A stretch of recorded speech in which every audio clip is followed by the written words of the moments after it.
Gizi yang menyebabkan gangguan pertumbuhan pada anak. Kondisi ini dikenal dengan sebutan stunting. Kapan stuntingnya akan selesai kalau caranya seperti ini? Buruknya sanitasi lingkungan jadi faktor lain lambatnya tumbuh kembang anak atau stunting. Ya, kasus stunting tahun 2024 turun menjadi 14%. Halo sahabat sehat, stunting adalah masalah gizi kronis yang menjadi perhatian serius di Indonesia dan di dunia. Menurut data Kementerian Kesehatan Republik Indonesia tahun 2023, 21,6% anak di Indonesia mengalami stunting. WHO menyebut stunting sebagai gangguan pertumbuhan akibat kekurangan gizi yang berkepanjangan. Yuk kita pahami bersama bahaya stunting dan bagaimana cara mencegahnya demi masa depan anak dan bangsa.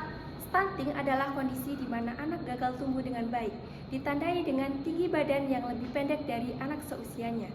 WHO menetapkan stunting sebagai tinggi badan untuk usia yang kurang dari -2 standar deviasi dari median standar WHO Growth Standard.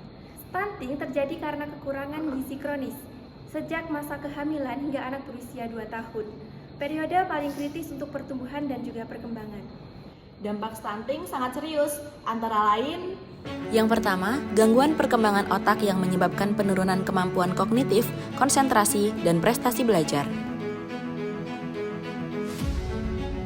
Kedua, anak stunting berpotensi memiliki IQ lebih rendah 11 poin dibanding anak dengan pertumbuhan normal menurut studi WHO. Ketiga, pada masa dewasa, risiko terkena penyakit kronis seperti diabetes tipe 2, hipertensi, dan penyakit jantung meningkat.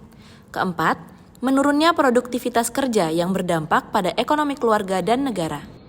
Stunting disebabkan oleh beberapa faktor utama, yaitu: yang pertama, kekurangan asupan gizi sejak masa kehamilan dan 2 tahun pertama anak, terutama energi protein, zat besi, zinc, dan vitamin A. Kedua, pemberian ASI eksklusif yang kurang dan makanan pendamping ASI tidak bergizi dan tidak sesuai usia. Ketiga, infeksi berulang seperti diare dan infeksi saluran pernafasan yang menurunkan penyerapan gizi. Keempat, sanitasi dan kebersihan lingkungan yang buruk sehingga anak mudah terkena penyakit. Kelima, faktor sosial ekonomi, kemiskinan, dan kurangnya edukasi orang tua tentang gizi dan pola asuh. Pencegahan stunting dapat dilakukan dengan langkah-langkah berikut. Yang pertama, ASI eksklusif selama 6 bulan pertama untuk memberikan nutrisi dan antibodi alami.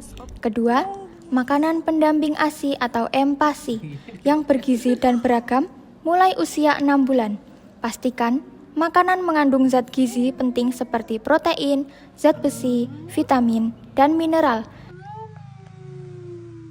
Ketiga, asupan gizi ibu hamil yang cukup dengan suplemen zat besi dan asam folat sesuai anjuran tenaga kesehatan. Zat besi dan asam folat. Nah, sekarang dengan multivitamin ini isinya ditambah 9 vitamin dan ditambah 4 mineral. Keempat, imunisasi lengkap agar anak terlindungi dari penyakit infeksi.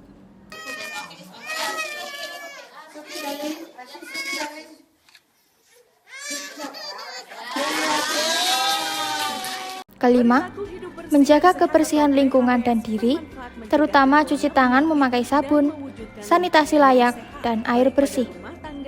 Tempat kerja, sarana kesehatan. Keenam, pantau pertumbuhan anak secara rutin di posyandu atau puskesmas untuk deteksi dini dan intervensi segera jika ditemukan masalah.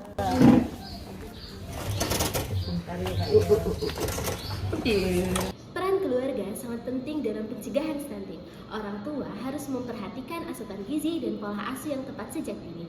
Selain itu, masyarakat dan pemerintah perlu mendukung dengan menyediakan akses kesehatan, fasilitas sanitasi, dan edukasi gizi yang memadai agar semua anak Indonesia tumbuh sehat dan optimal.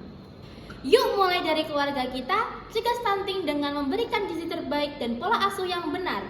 Karena anak yang sehat adalah investasi masa depan bangsa. Untuk informasi pemeriksaan tumbuh kembang anak, kunjungi posyandu dan puskesmas terdekat.